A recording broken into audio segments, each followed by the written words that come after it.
بسم اللہ الرحمن الرحیم۔ آپ دیکھ رہے ہیں محمود میڈیا ہاؤس۔ سوال آپ کا جواب شریعت کا کہ لائیو سیشن نمبر 4 میں ہم آپ سبھی حضرات کا خیر مقدم کرتے ہیں۔ آپ حضرات کے جو سوالات آئے ہیں ہم ان کو شروع کرتے ہیں۔ اس سے پہلے آپ سے گزارش یہ ہے کہ اس ویڈیو کو آپ زیادہ سے زیادہ شیئر ضرور فرمائیں۔ سوال آیا ہے کہ مفتی صاحب، میرا ایک چھوٹا نابالغ بچہ ہے، میں جس وقت قرآن پڑھنے بیٹھتا ہوں تو وہ بھی آ جاتا ہے اور قرآن کو ہاتھ لگاتا ہے، جبکہ اس کا وضو نہیں ہوتا، اور کبھی کبھی وہ بھی دیکھا دیکھی میں دوسرا قرآن ہاتھ میں اٹھا کر بیٹھ جاتا ہے اور میری نقل اتارتا ہے، تو کیا مجھے اس کو منع کرنا چاہیے؟ شرعی طور پر اس کا کیا حکم ہے؟ آپ یاد رکھیے کہ چھوٹے بچے چونکہ نابالغ ہوتے ہیں اور نابالغ مرفوع القلم ہوتے ہیں، یہ شرعی احکام اوامر اور نواہی کے مکلف نہیں ہوتے ہیں۔ ابو داود ترمذی کی حدیث ہے، نبی اکرم صلی اللہ علیہ وسلم نے ارشاد فرمایا، رفع القلم عن ثلاثۃ، کہ 3 قسم کے لوگ مرفوع القلم ہیں، اوامر اور نواہی کے پابند نہیں ہیں۔ اس میں ایک فرمایا کہ وعن الصبی حتی یحتلم، کہ بچہ جب تک بالغ نہ ہو جائے یہ بھی مرفوع القلم ہے، اوامر اور نواہی کا مکلف نہیں ہے۔ اسی طرح سے در مختار اور شامی کے اندر لکھا ہوا ہے، ولا یکرہ مس صبی لمصحف ولوح ولا باس بدفعه الیہ وطلبہ منہ للضرورۃ اذ الحفظ فی الصغار کالنقش فی الحجر، کہ اس میں کوئی کراہت نہیں ہے کہ اگر چھوٹا بچہ قرآن کریم کو، مصحف کو ہاتھ لگاتا ہے، ٹچ کرتا ہے، اس میں کوئی حرج نہیں ہے، اس لیے کہ یہ ایک ضرورت ہے، مجبوری بھی ہے کہ حفظ بچپن کے اندر قرآن کریم کو یاد کیا جاتا ہے تو وہ جس طرح پتھر کے اندر لکھا ہوا محفوظ رہتا ہے، نقش فی الحجر کی طرح رہتا ہے، اس لیے چھوٹے بچہ اگر بغیر وضو کے بھی قرآن کریم کو ہاتھ لگا رہا ہے تو اس میں بھی کوئی حرج نہیں ہے۔ تاہم اگر وہ بچہ سمجھدار ہو تو ایسی صورتحال میں وضو کی تاکید کرنی ضرور چاہیے اور وضو کا اہتمام کرنے سے متعلق اس کو بتانا چاہیے، تاکہ وہ قرآن کریم کو عام کتابوں کی طرح نہ سمجھے اور بچپن سے اس کے ذہن کے اندر قرآن کریم کی اہمیت اور اس کی فضیلت اس کے ذہن میں بیٹھ جائے۔ اور یہاں پر ایک خاص بات یہ بھی ہے کہ یہاں پہ جیسے کہ آپ نے سوال میں ذکر کیا کہ بچہ آپ کی دیکھا دیکھی، تو اس سے والدین کو بھی یہ سبق ضرور لینا چاہیے کہ اولاد کتابوں سے زیادہ اور استاد سے زیادہ اپنے والدین کو دیکھ کر کے سبق حاصل کرتی ہے، اس لیے والدین اچھے اخلاق، اچھے کردار، نمازوں کے، نیک کاموں کے پابند اگر ہوں گے تو ان کی اولاد بھی ان کی دیکھا دیکھی میں ویسا ہی کرے گی۔ بہرحال صورت مسئلہ کا جواب یہ ہے کہ اگر بچہ آپ تلاوت کر رہے ہوں، ایسی حالت کے اندر بچہ آ جائے، قرآن کریم کو ہاتھ لگا لے یا قرآن کریم کو وہ اٹھا رہا ہے ہاتھ کے اندر، تو ایسی صورتحال کے اندر اس میں کوئی حرج نہیں ہے، کوئی شرعی قباحت نہیں ہے، آپ کو اس کو منع کرنے کی ضرورت بھی نہیں ہے۔ دوسرا سوال یہ ہے کہ فجر کی نماز کے بعد شکرانے کی 2 رکعتیں نماز پڑھ سکتے ہیں یا نہیں؟ نیز میری عادت ہے کہ فجر کے بعد چونکہ کچھ فرصت ہوتی ہے اس لیے کچھ نوافل پڑھ کر ایصال ثواب بھی کرتا رہتا ہوں، اس بارے میں تسلی بخش رہنمائی فرمائیں۔ تو یاد رکھیے کہ فجر کا وقت داخل ہونے کے بعد سے لے کر طلوع آفتاب، سورج نکلنے تک، سوائے فجر کی نماز اور فجر کی 2 سنتوں کے کسی قسم کی بھی نوافل پڑھنا مکروہ تحریمی ہے۔ فجر کا وقت داخل ہونے سے لے کر سورج نکلنے تک، اور اسی طرح سے عصر کی نماز کے بعد سے لے کر مغرب کا وقت داخل ہونے تک کسی بھی قسم کے نوافل پڑھنا مکروہ تحریمی ہے۔ نبی اکرم صلی اللہ علیہ وسلم کا ارشاد ہے،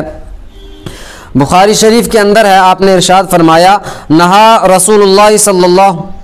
بخاری شریف میں ہے کہ نہا رسول اللہ صلی اللہ علیہ وسلم عن صلاتین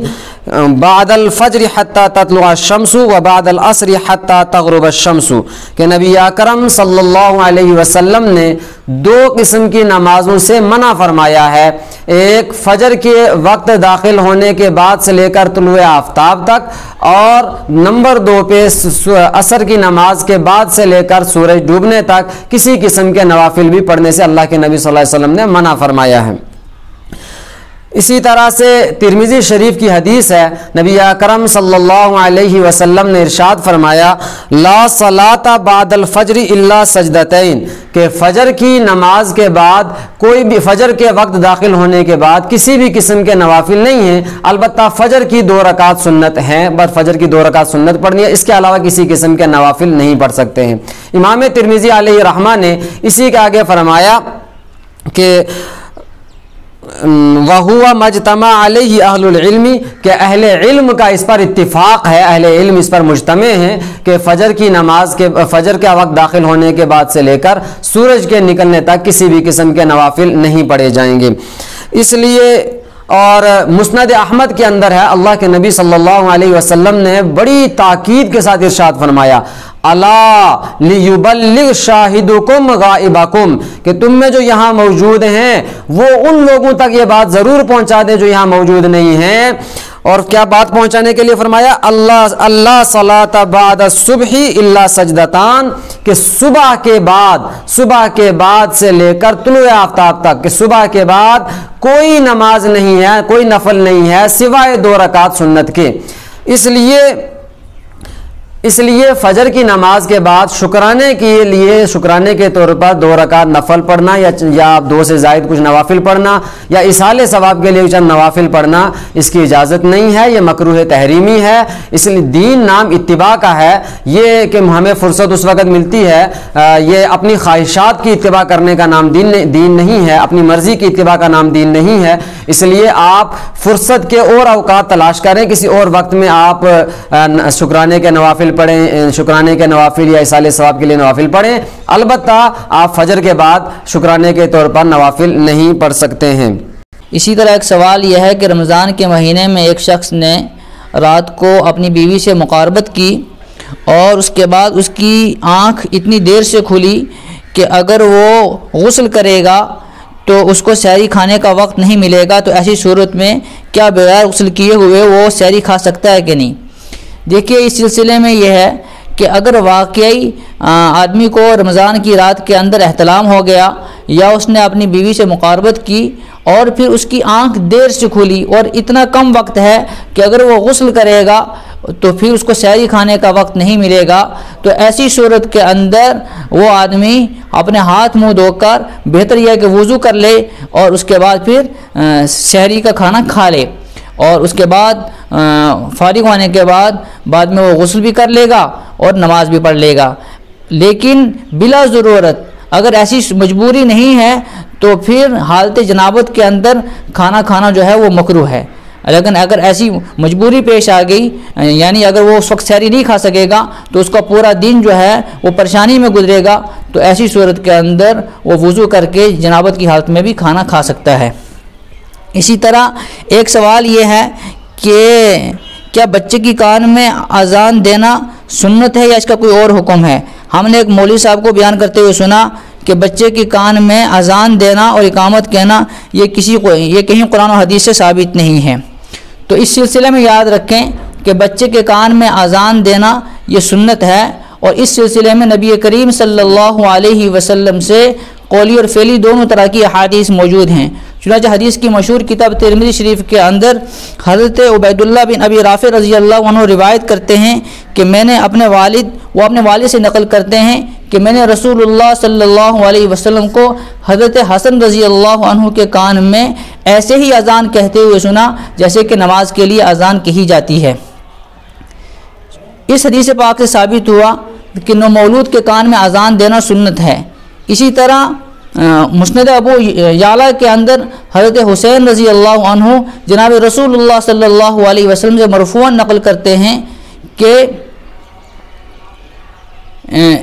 بچے کے دائیں کان کہ جس شخص کے ہاں ولادت ہو، کوئی بچہ پیدا ہو اور وہ اس کے دائیں کان میں اذان کہے اور اس کے بائیں کان میں اقامت کہے تو وہ ام الصبیان یعنی سوکڑا کی بیماری سے محفوظ رہے گا۔ تو ان حدیث سے ثابت ہوتا ہے کہ بچے کے کان کے اندر اذان دینا اور اقامت کہنا یہ سنت ہے، اور نبی کریم صلی اللہ علیہ وسلم سے قولی اور فعلی دونوں طرح کی احادیث سے ثابت ہے۔ اب یہ اذان کیسے کہی جائے گی؟ تو اس کا طریقہ یہ ہے کہ بچے کو نومولود کو اپنے ہاتھ میں اٹھا کر قبلہ رو ہو کر اس کے دائیں کان میں اذان کہی جائے اور بائیں کان میں اقامت کہی جائے، اور بدستور حی علی الصلاۃ کے وقت اذان میں دائیں طرف رخ کرے اور حی علی الفلاح کے وقت بائیں طرف رخ کرے۔ اسی طرح ایک سوال یہ ہے کہ مسجد کا پرانا سامان، مسجد کے لیے خریدی ہوئی جو چیز تھی، اب وہ اس کی مسجد میں ضرورت نہیں رہی، کیا اس کو فروخت کیا جا سکتا یا نہیں؟ دیکھیے، جو چیز مسجد کے لیے خرید لی گئی اس کو بلا ضرورت بیچنا جو ہے فروخت کرنا جائز نہیں ہے، لیکن اگر ایسی چیز ہے کہ مسجد کے لیے خریدی تھی، اب اس کی مسجد کو ضرورت نہیں رہی، آپ اگر اس کو اور یہ اندیشہ ہو کہ اگر اس کو ایسے ہی رکھیں گے تو ضیاع ہو جائے گی، تو ایسی صورت میں اس کو فروخت کیا جا سکتا ہے، اور فروخت کرنے کے بعد اس کی جو قیمت آئے گی اس کو مسجد کی ضروریات میں استعمال کیا جائے گا۔ اور فروخت کرنے کی صورت میں پھر کوئی بھی اس کو خرید سکتا ہے، چاہے کسی دوسری مسجد کے لیے خریدیں یا کسی مدرسے کے لیے خریدیں یا کوئی عام بندہ اپنی ذاتی استعمال کے لیے خریدے۔ اسی طرح سے ایک سوال یہ آیا ہے کہ ظہر کی فرض نماز سے پہلے جو 4 سنتیں پڑھی جاتی ہیں ان کا درجہ کیا ہے، اور احادیث سے کوئی فضیلت بھی بتا دیں، اور اگر کوئی شخص ظہر سے پہلے 4 سنتیں ادا نہ کر سکے تو کیا بعد میں اس کی قضا کر سکتے ہیں؟ تو یاد رکھیے، ظہر کی نماز سے پہلے 4 رکعتیں ایک سلام کے ساتھ پڑھنا یہ سنت مؤکدہ ہے۔ ابو داود شریف کی حدیث ہے، نبی اکرم صلی اللہ علیہ وسلم نے ارشاد فرمایا، 4 قبل الظہر لیس فیہن تسلیم تفتح لہن ابواب السماء، کہ ظہر سے پہلے 4 رکعت ایسی ہیں، 4 رکعتیں ہیں کہ جن کے درمیان میں سلام نہیں ہے، ان کے لیے آسمان کے دروازے کھول دیے جاتے ہیں۔ اور اسی طرح سے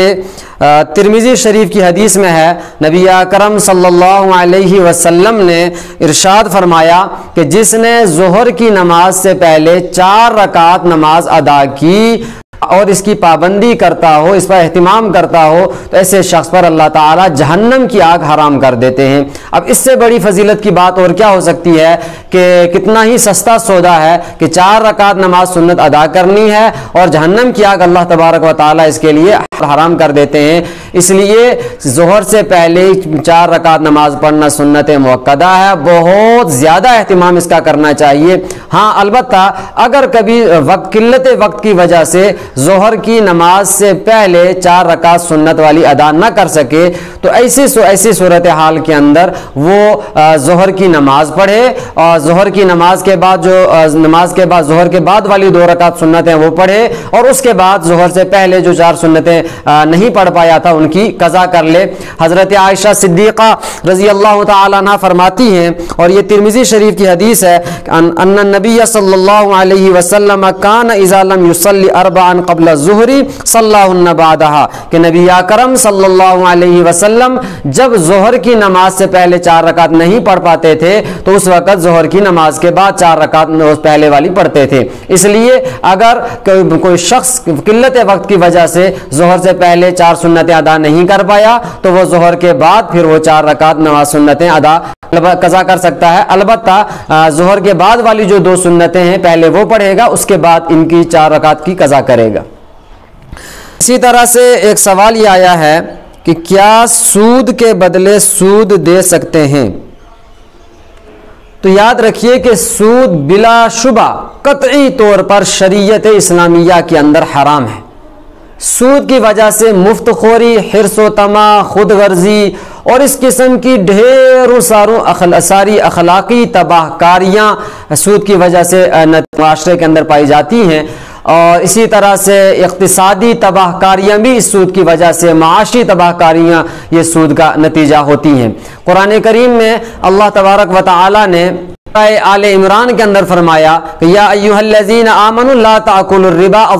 اضعافا مضاعفا، کہ ایمان والو کہ تم سود نہ کھاؤ کہ اصل مال سے تم دگنا کر کے وصول کرو، اور اسی آیت کے اندر فرمایا اور اللہ سے ڈرو تاکہ تم کامیاب ہو جاؤ۔ اور قرآن کریم ہی کے اندر اللہ تبارک و تعالی نے دوسری جگہ ارشاد فرمایا الذین یاکلون الربا لا یقومون الا کما یقوم الذی یتخبطہ الشیطان من المس، اسی آیت کے اندر اللہ نے فرمایا کہ وَأَحَلَّ اللَّهُ الْبَيْعَ وَحَرَّمَ الرِّبَا، اللہ نے بیع کو تو حلال رکھا ہے، بزنس کو حلال رکھا ہے، خرید و فروخت کو حلال رکھا ہے اور سود کو حرام کر دیا ہے۔ اس لیے سود سے سودی لین دین کرنا، سودی کاروبار انتہائی زیادہ مذموم ہے، قبیح عمل ہے، اور یہ بہت بڑا حرام ہے اور سنگین جرم ہے، معاشرے کو تباہی کے دہانے پر لے جانے والا جرم ہے۔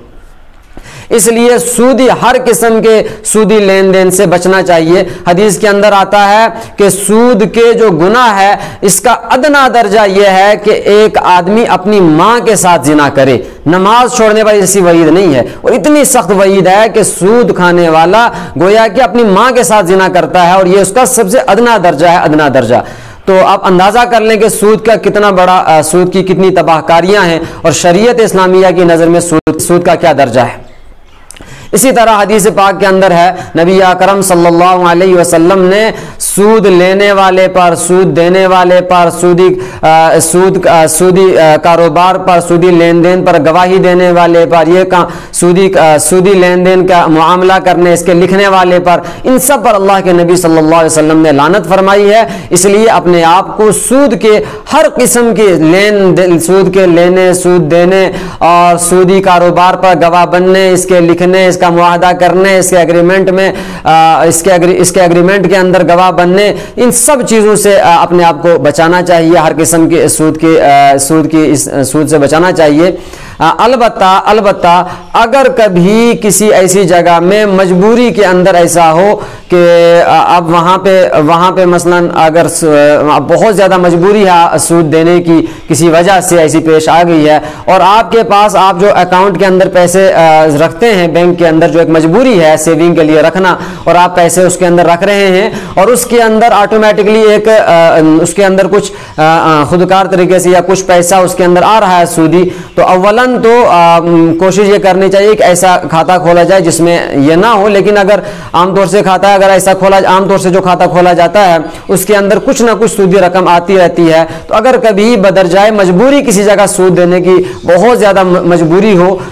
تو ایسی وہاں پر آپ یہ سودی رقم وہاں دے سکتے ہیں۔ جو آپ نے سوال کیا تھا کیا سود کے بدلے میں سود دے سکتے ہیں یا نہیں، تو اس کا مطلب ہے کہ پہلے ہم لے رہے ہیں سود اور پھر سود ادا کر رہے ہیں، تو وہی ہم نے کہہ دیا کہ سود پہلے تو لینے سے احتراز کرنا چاہیے، بالکل سود نہیں لینا چاہیے۔ لیکن اگر آپ کے اکاؤنٹ میں کچھ سودی رقم آ رہی ہے تو اب آپ اس کو، اور ادھر سے کہیں مجبوری پڑ رہی ہے آپ کو سود دینے کی، تو ایسی صورت کے اندر یہ سودی رقم آپ وہاں پر دے سکتے ہیں، اس کی اجازت ہے۔ البتہ اگر سودی رقم آپ کے اکاؤنٹ میں عام حالات میں آ جاتی ہے، جیسے کہ سیونگ جتنے اکاؤنٹس ہیں ان سب میں اندر کچھ نہ کچھ رقم